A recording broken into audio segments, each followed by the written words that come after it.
Hello प्यारे विद्यार्थियों, नमस्कार। स्वागत करता हूं एक और नए वीडियो में। साथियों, चतुर्थ श्रेणी एग्जाम की तैयारी करने वाले सभी साथियों के लिए ये क्लास रामबाण साबित होने वाली है। प्यारे साथियों, अंतिम समय में इस क्लास को पूरा जरूर देखना, क्योंकि आप सभी के लिए क्लास एक रामबाण साबित होने वाली है। क्योंकि इस क्लास के अंदर जो जो विद्यार्थियों के साथियों 19, 20 और 21 सितंबर को पेपर हो रहा है, वो तीनों एग्जाम वाले विद्यार्थी इस क्लास को देख सकते हैं।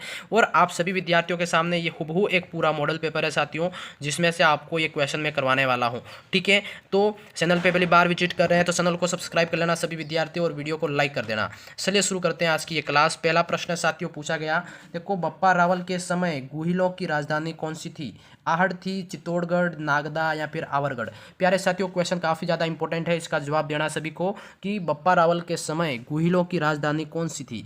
मेवाड़ की प्रथम राजधानी बप्पा रावल ने साथियों नागदा, जो कि उदयपुर के अंदर है। कहाँ है? उदयपुर अंदर है, उदयपुर के अंदर है। उसको आपकी पहली राजधानी इन्होंने बनाई थी। ये ध्यान रखना, काफ़ी इंपॉर्टेंट प्रश्न है। इसके बाद जो अल्लड़ जो थे उनके द्वारा साथियों आहड़ को राजधानी बनाया गया था, ये ध्यान रखना। अब बढ़ते हैं क्वेश्चन नंबर 2 की तरफ। प्यारे साथियों, महाराणा कुंभा की जो उपाधियां हैं, बताइए जल्दी से। महाराणा कुंभा की उपाधियां कौन कौन सी है साथियों?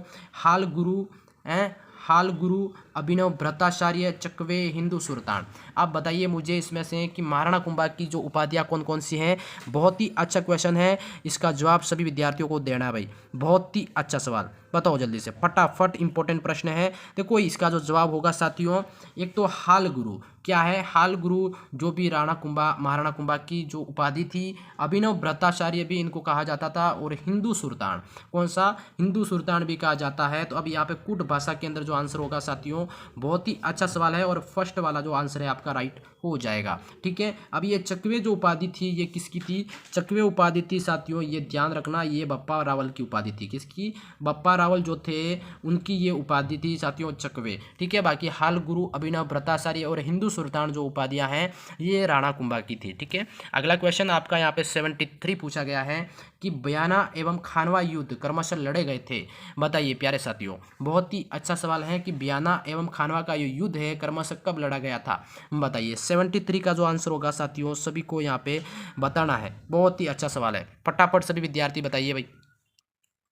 हाँ, तो इस क्वेश्चन का जो आंसर होगा प्यारे साथियों 73 का, जल्दी से इसका जवाब देना है। और बयाना और खानवा का जो युद्ध है साथियों, ये आपका फरवरी मार्च के अंदर साथियों 1527 के अंदर आपका ये युद्ध हुआ था।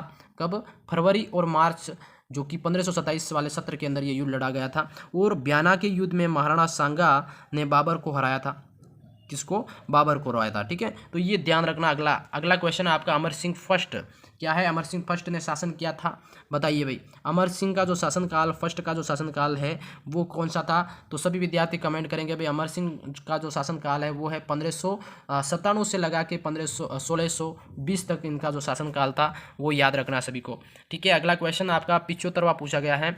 बहुत ही अच्छा सवाल है साथियों, ध्यान से पढ़ें। सत्य कथन का चयन करना है आपको यहाँ पे। जैसे जैसलमेर का दूसरा साका रावल दुदा के समय हुआ था, प्रथम साके के समय फिरोज तुगलक ने आक्रमण किया था, या फिर आपका अर्ध साका लोनकरण के समय हुआ था, या दूसरे साके के साथ अमीर अली ने आक्रमण किया था।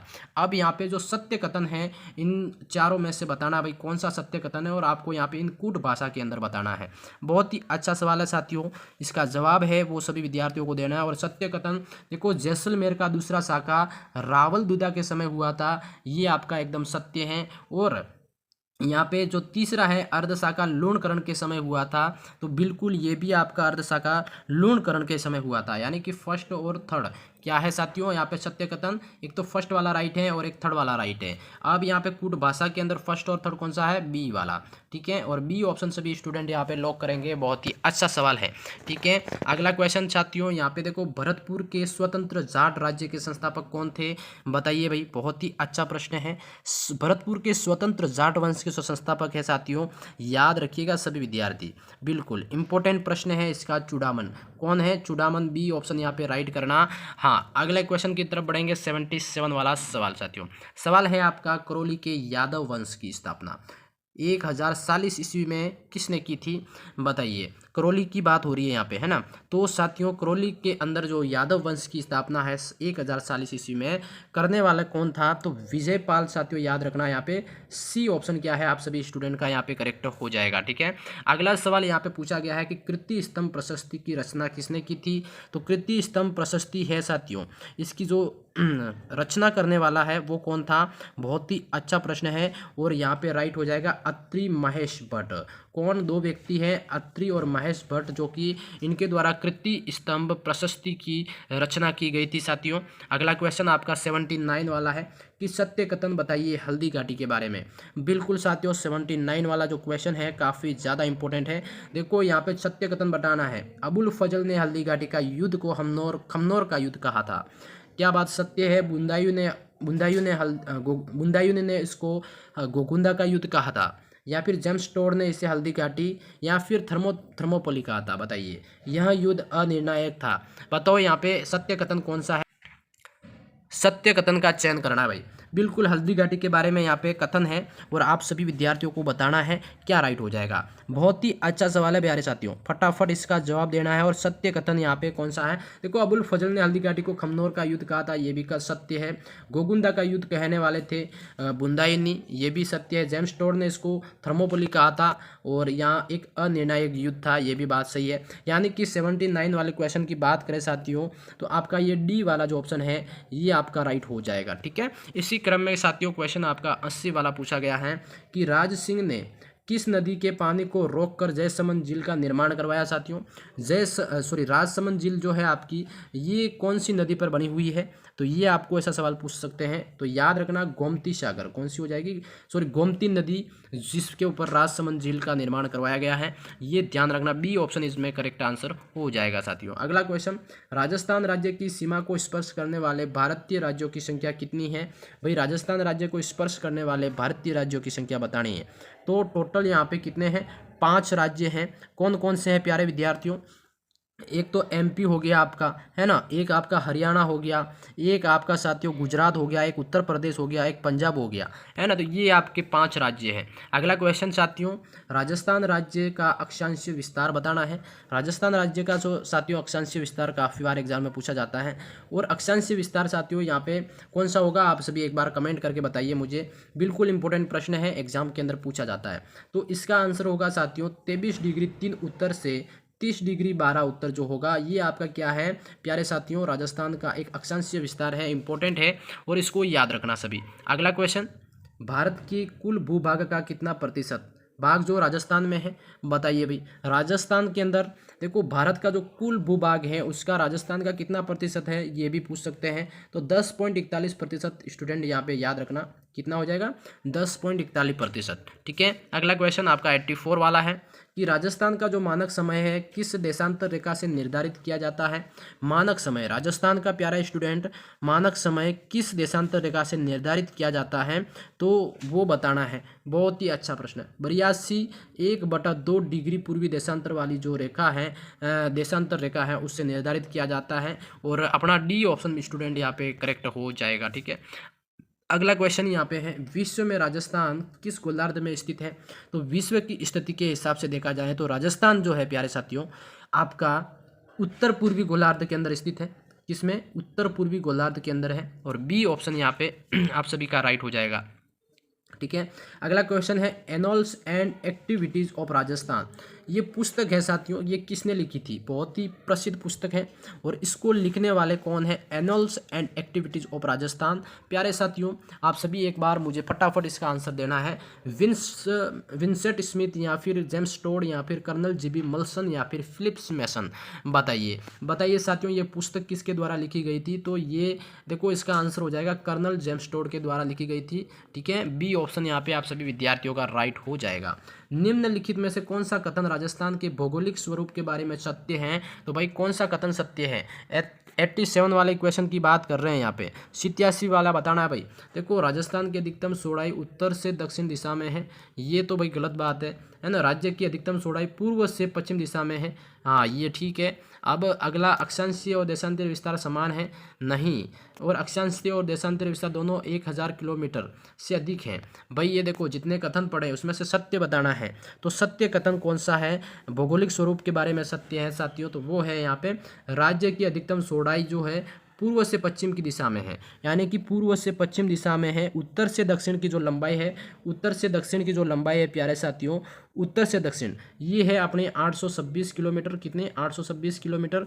वह आपका साथियों जो आपकी पूर्व से पश्चिम वाली है, ये वाली है ना, तो ये आपकी कितनी है 869 है, कितनी है 869 किलोमीटर, ठीक है, ये ध्यान रखना। और इन दोनों का जो डिस्टेंस है साथियों 43 किलोमीटर है, ठीक है। तो यहाँ पे सबसे ज़्यादा कौन सा हुआ, ये वाला हुआ, तो यहाँ पे बी ऑप्शन यहाँ पे राइट हो जाएगा, ठीक है। इसी क्रम में अगला जो क्वेश्चन है प्यारे स्टूडेंट, राजस्थान जो आकार में कैसा लगता है, त्रिभुजाकार है, पतंगाकार, समान अशत्रुभुजाकार, असमशत्रुभुजाकार है, या फिर पंचभुजाकार, षटकोणीय है। प्यारे साथियों फटाफट इसका जवाब देंगे। राजस्थान आकार में कैसा लगता है आपको, तो बताइए भाई, ये क्वेश्चन पूछा जाता है। पतंगाकार कह सकते हैं, या फिर समांतर अशत्रुभुजाकार भी कह सकते हैं, ठीक है। और बी ऑप्शन यहाँ पे अपना इस क्वेश्चन का राइट आंसर हो जाएगा। अगला क्वेश्चन 89 है, राजस्थान के जिस जिले की सीमा अंतर्राज्यीय और अंतर्राष्ट्रीय दोनों है, तो वो कौन सा जिला हो जाएगा साथियों। बहुत ही अच्छा सवाल है और इसका जवाब आप सभी विद्यार्थियों को देना है। बिल्कुल, अंतर्राज्यीय और अंतर्राष्ट्रीय दोनों से मतलब दोनों सीमा, मतलब दोनों उस जिले की सीमा दोनों है, तो जैसलमेर, बीकानेर, गंगानगर और झालावाड़। प्यारे साथियों अंतर्राज्यीय और अंतर्राष्ट्रीय की बात कर रहे हैं, दोनों है, तो वो है आपकी एकमात्र गंगानगर का जिला है साथियों। बी ऑप्शन गंगानगर जिला है वो आपका राइट हो जाएगा। राजस्थान का गंगानगर और बाड़मेर जिला अंतर्राज्यीय और अंतर्राष्ट्रीय दोनों सीमा बनाते हैं, और ये पाकिस्तान के साथ और पंजाब, हाँ बिल्कुल, यहाँ दोनों सीमा यहाँ पे मिलती है, ठीक है। अगला क्वेश्चन 90 वाला है, जो कर्क रेखा राजस्थान के किन जिलों से होकर गुजरती है। तो कर्क रेखा की बात करें स्टूडेंट, तो बांसवाड़ा और डूंगरपुर से गुजरती है, आप सभी विद्यार्थियों को राइट रखना है। अगला क्वेश्चन अपना यहाँ पे 91 वाला है कि इनमें से कौन सा रासायनिक परिवर्तन नहीं है। प्यारे स्टूडेंट रासायनिक परिवर्तन नहीं है, तो वो आपको बताना है कि भाप को पानी में परिवर्तन करना कौन सा हो जाएगा साथियों, भाप को पानी में परिवर्तन करना एक ये रासायनिक परिवर्तन नहीं है, ये ध्यान रखना, ठीक है। बिल्कुल इंपॉर्टेंट प्रश्न है, एक ये भाप को पानी में परिवर्तन करना, यानी कि पानी से भाप बनना केवल अवस्था परिवर्तन है, एक भौतिक परिवर्तन है, ठीक है। अगला क्वेश्चन आपका यहाँ पे पूछा गया 92, लोहे पर जंग लगना, लोहे पर जंग लगता है भाई, जो लोहे पर जो जंग लगता है वो क्यों लगता है, वो है साथियों काफ़ी इंपॉर्टेंट, हवा और पानी दोनों की उपस्थिति में ये जो पानी लोहे पर है वो जंग लग जाता है, ये ध्यान रखना। बी ऑप्शन यहाँ पे सभी विद्यार्थी राइट करेंगे। अगला क्वेश्चन, एक बंद निकाय में भौतिक एवं रासायनिक परिवर्तन के समय कौन सा गुण अपरिवर्तित रहता है, बताइए भाई। 93 वाला जो क्वेश्चन है काफ़ी इंपॉर्टेंट है स्टूडेंट, तो भौतिक और रासायनिक परिवर्तन के समय कौन सा गुण अपरिवर्तित परिवर्तित रहता है। तो अपरिवर्तित की बात करें साथियों, द्रव्यमान अपरिवर्तित रहता है, कौन सा रहता है, द्रव्यमान, ठीक है। डी ऑप्शन इसमें करेक्ट होगा। अगला जो सवाल है स्टूडेंट, देखो निम्नलिखित में से कौन सा संसारण काके की उदाहरण है, बताइए। लोहे का जंग, चांदी पर काली सतह का आवरण, तांबे पर हरी सतह का आवरण, या फिर लोहे की वस्तु का गैल्वेनीकरण। अब इसमें से बताना है और इसमें से सत्य कथन कौन सा है वो बताना है। बहुत ही अच्छा प्रश्न है। संसारण के उदाहरण कौन कौन से हैं, देखो लोहा पर जंग लगना ये भी आपका संसारण का उदाहरण है, चांदी पर काली सतह का आवरण ये भी आपका उसका उदाहरण है, और तांबे की सतह पर तांबे पर जो हरी सतह का आवरण है ये भी आपका राइट हो जाएगा साथियों। ये तीनों राइट है, और बी ऑप्शन क्या है आप सभी का यहाँ पे साथियों, 1 और 2 और 3 ये तीनों आपके क्या है संसारण के उदाहरण है, और यहाँ पे बी ऑप्शन यहाँ पे लॉक करना है, सभी का राइट हो जाएगा, ठीक है। अगला क्वेश्चन आपका यहाँ पे 95 वाला है, निम्नलिखित में से कौन सा परिवर्तन भौतिक परिवर्तन है, बताइए। कौन सा परिवर्तन आपका यहाँ पे भौतिक परिवर्तन है, देखो पानी का जमना ये भी भौतिक परिवर्तन है, और पानी का भाप बनना ये भी भौतिक परिवर्तन है, और बर्फ का पिघलना भौतिक परिवर्तन, यानी कि ये तीनों राइट है। उपयुक्त सभी प्यारे विद्यार्थियों आपका क्या है, ये तीनों चारों में आपका डी ऑप्शन करेक्ट हो जाएगा, ठीक है। अगला, एक उपकरण जो औद्योगिक रोबोट्स के परिचालन, कंप्यूटर गेम के खेलों एवं फ्लाइट में प्रशिक्षण अनुरूपकों के उपकरण के रूप में प्रयुक्त होता है, तो वो क्या कहलाता है, लाइट पेन, माउस, कीबोर्ड या जॉयस्टिक है, बताइए भाई, बताइए। 96 वाला जो आंसर होगा, तो जो गेम की बात, कंप्यूटर गेम के लिए, खेलों के लिए, फ्लाइट में प्रशिक्षण अनुरूपकों के लिए प्रयुक्त होता है, तो वो है साथियों एकमात्र जॉयस्टिक, जो कि आपका एक गेमिंग उपकरण है, ठीक है, याद रखना। अगला प्रश्न है 97 का, निम्नलिखित में से कंप्यूटर का मस्तिष्क किसको माना जाता है? कंप्यूटर का मस्तिष्क प्यारे साथियों बहुत ही अच्छा सवाल है। कंप्यूटर मस्तिष्क सीपीयू को माना जाता है, सीपीयू, ठीक है, ये जो है इसको कंप्यूटर का मस्तिष्क माना जाता है प्यारे स्टूडेंट, ठीक है। अगला क्वेश्चन आपका अगला यहाँ पे पूछा गया है कि डिजिटल जानकारी के लिए माप की निम्नलिखित इकाइयों को सही क्रम में व्यवस्थित करें और सबसे पहले छोटी इकाई से शुरू करें और सबसे बड़ी इकाई तक जाएं। एक तरफ किलोबाइट है, एक तरफ आपका बाइट दे रखा है, और इसी क्रम में अगला है साथियों यहाँ पे मेगाबाइट है और टेराबाइट और गीगाबाइट और आपका यहाँ पे बीट बाइट। हाँ जी प्यारे स्टूडेंट, यहाँ पे कौन सा क्रम यहाँ पे जो आपका इसमें से बताना है, छोटी इकाई से शुरू करना है। तो सबसे पहले यहाँ पे ऊपर एक तो किलोबाइट और है, कौन सी? किलोबाइट, और दूसरी इधर कौन सी है अपन ने पढ़ी थी, वो है बाइट, ठीक है। अब यहाँ पे सबसे शुरू करना है सबसे छोटी इकाई से, तो सबसे छोटी इकाई तो यहाँ पे बीट होगी आपकी पहली तो, ठीक है, फिर आपकी होती है बाइट होती है, इसके बाद साथियों किलोबाइट होती है, ठीक है, इसके बाद आपकी मेगाबाइट होती है, मेगाबाइट के बाद साथियों गीगाबाइट, और इसके बाद आपकी टेराबाइट होती है। तो इस तरह से आपका यहाँ पे इसको आपको एक मतलब निम्न इकाई से, छोटी इकाई से शुरू करके उसको बड़ी इकाई तक ले जाना था, है ना। तो अपन ने इस तरह से आपको करा, फिर से समझ में नहीं आया बता देता हूँ। सबसे पहले आएगा साथियों यहाँ पे क्या आएगा, सबसे पहले बीट आएगा, फिर बाइट आएगा, फिर किलोबाइट आएगा, फिर मेगाबाइट, और फिर गीगाबाइट, और लास्ट में टेराबाइट आएगा, ठीक है। तो इसी क्रम में आपका जो ये वाला याद रखना सभी को, बी ऑप्शन जो है आपका यहाँ पे करेक्ट माना जाएगा, ठीक है। अगला क्वेश्चन 99 वाला है। देखो कंट्रोल शिफ्ट और अलर्ट जो की है ये क्या जानी जाती है, बताइए जल्दी से। कंट्रोल हो गया, शिफ्ट हो गया, अलर्ट की ये क्या जानी जाती है? तो ये मॉडिफायर है, फंक्शन है, अल्फा न्यूमेरिक है, एडजस्टमेंट। साथियों क्वेश्चन मैंने कंप्यूटर की क्लास में ऑलरेडी करवा रखा है, और ये मॉडिफायर कहलाती है। क्या कहलाती है प्यारे student? Modifier is correct answer, A option आपका राइट हो जाएगा, ठीक है। अगला निम्नलिखित में से कौन सा डिवाइस कंप्यूटर और बाहरी दुनिया के बीच का संवाद होता है वो प्रदान करता है? बताइए। कंप्यूटर डिवाइस कंप्यूटर और बाहरी दुनिया के बीच में जो संवाद प्रदान करता है, तो कॉम्पैक्ट डिवाइसेस होती है, या इनपुट आउटपुट डिवाइस, यहाँ पे ड्राइवर्स, यहाँ पे स्टोरेज डिवाइस। बताइए जल्दी से। क्वेश्चन 100 का जो आंसर होगा प्यारे साथियों, देखो कंप्यूटर और बाहरी दुनिया के बीच में संवाद प्रदान करता है, तो वो एक तो इनपुट डिवाइस और आउटपुट डिवाइस, ये दोनों जो डिवाइस हैं ये आपके क्या है, कंप्यूटर और बाहरी दुनिया के बीच में एक संवाद यहाँ पे प्रदान करते हैं, ये ध्यान रखना। पेरिस ओलंपिक 2024 में प्रीतिपाल ने महिलाओं की जो 100 मीटर T35 स्पर्धा में कौन सा पदक जीता था? बताइए, काफ़ी इंपॉर्टेंट प्रश्न है। वो उस पदक का नाम बताना है सभी विद्यार्थियों को। भाई वो पदक इन्होंने जीता था साथियों, ब्रांज मेडल जीता था, ठीक है। सी ऑप्शन यहाँ पे आप सभी स्टूडेंट का राइट हो जाएगा साथियों। अगला क्वेश्चन आपका 102 पूछा गया है कि हाल ही में अगस्त 2024 में प्रधानमंत्री मोदी किस शहर में ग्लोबल फिनटेक फेस्ट में शामिल हुए थे? तो बेंगलुरु, मुंबई, हैदराबाद, नई दिल्ली। बताइए फटाफट इस क्वेश्चन का आंसर देना है कि मोदी जी 2024 अगस्त के अंदर ग्लोबल फिनटेक फेस्ट में शामिल हुए थे, तो वो किस शहर में हुआ था? 102 का जो आंसर होगा साथियों बहुत ही अच्छा है, मुंबई के अंदर। इसमें मुंबई, बी ऑप्शन यहाँ पे राइट हो जाएगा। अगला है किस भारतीय राज्य ने हाल ही में अगस्त 2024 में मुख्यमंत्री मैया सम्मान योजना शुरू की है? मुख्यमंत्री मैया सम्मान योजना जो शुरू की है, तो 103 का आंसर है साथियों, है ना। मुख्यमंत्री मैया सम्मान योजना है साथियों, वो झारखंड स्टेट ने शुरू की है, ये ध्यान रखना, ठीक है। बहुत सारे उत्तर प्रदेश करेंगे, बाकी उत्तर प्रदेश नहीं है यहाँ पे। झारखंड साथियों, हेमंत सोरेन ने रक्षाबंधन के एक दिन पहले मुख्यमंत्री मैया सम्मान योजना यहाँ पे शुरू की थी, ये ध्यान रखना, ठीक है। अगला क्वेश्चन यहाँ पे 104 पूछा गया है कि विश्व जैव ईंधन दिवस प्रतिवर्ष दुनिया भर में कब मनाया जाता है? तो ये काफ़ी इंपॉर्टेंट क्वेश्चन है, ठीक है। ये प्रतिवर्ष साथियों आपका 10 अगस्त को मनाया जाता है। कब? 10 अगस्त को मनाया जाता है, ठीक है। ये याद रखना इंपॉर्टेंट प्रश्न है। अगला क्वेश्चन, भारत के 78वें स्वतंत्रता दिवस की थीम क्या थी? हाँ जी बताइए, 78वां जो स्वतंत्रता दिवस मनाया गया तो उसकी थीम क्या थी? उसकी थीम प्यारे साथियों याद रखना, विकसित भारत की जो थीम है वो रखी गई थी। कौन सी? विकसित भारत, सी ऑप्शन इसमें करेक्ट हो जाएगा। बहुत ही अच्छा क्वेश्चन। और स्पेशल गेस्ट के रूप में यहाँ पे कौन खिलाड़ी यहाँ पे शामिल हुए थे साथियों? तो स्वतंत्रता दिवस के अवसर पर पेरिस ओलंपिक के भारतीय खिलाड़ी थे जो आपके इसमें शामिल हुए थे, ठीक है। 106 का प्रश्न है, अगस्त 2024 में पोखरण फील्ड फायरिंग रेंज में भारत द्वारा किस मिसाइल प्रणाली का यहाँ पे सफलतापूर्वक परीक्षण किया गया साथियों? तो नाग, आकाश, MP-ATGM और यहाँ ब्रह्मोस। बताइए जल्दी से, बहुत ही अच्छा क्वेश्चन है। फील्ड फायरिंग रेंज में भारत द्वारा किस मिसाइल का यहाँ पे सफलतापूर्वक परीक्षण किया गया था? तो 106 का जो आंसर है साथियों, उसका मिसाइल का नाम है MP-ATGM। कौन सा है साथियों?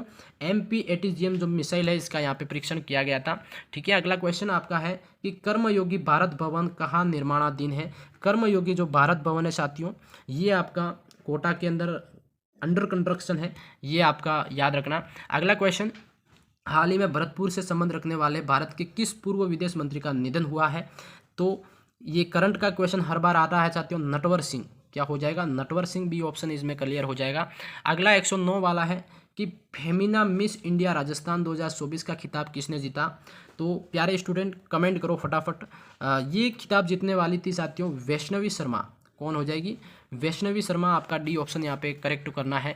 अगला जो क्वेश्चन है स्टूडेंट, बहुत ही अच्छा इंपॉर्टेंट है। देखो क्लास बड़ी हो रही है बट आपके लिए क्लास इंपॉर्टेंट है। अगला क्वेश्चन देखो, हाल ही में राज्य के किस जिले में निकल और क्रोमियम की जो खोज की गई? बताइए, निकल और क्रोमियम की जो खोज हाल ही में कहाँ पर की गई साथियों? तो ये आपको याद रखना है, डूंगरपुर शहर के अंदर। कहाँ है? डूंगरपुर शहर में। ठीक है, डी ऑप्शन यहाँ पे राइट करना है। अगला प्रश्न डूंगरपुर शहर में। ठीक है, ये याद रखना। अगला प्रश्न आपका यहाँ पे है, संविधान की अंतिम रूपरेखा यानी कि ड्राफ्ट किसके द्वारा दी गई थी? बताइए भी। बहुत ही अच्छा प्रश्न है। संविधान की जो अंतिम रूपरेखा या कह सकते हैं ड्राफ्ट किसके द्वारा दी गई थी?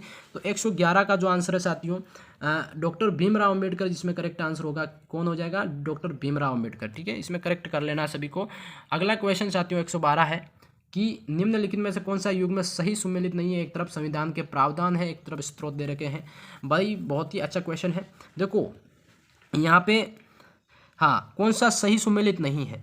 मौलिक अधिकार लिए गए हैं USA से, विधि द्वारा स्थापित प्रक्रिया जापान से, और समवर्ती सूची कनाडा नहीं होगा। समवर्ती सूची साथियों जो है ऑस्ट्रेलिया से ली गई है। कहाँ से? ऑस्ट्रेलिया से ली गई है, ये याद रखना। AUS यहाँ पे लगा देता हूँ मैं।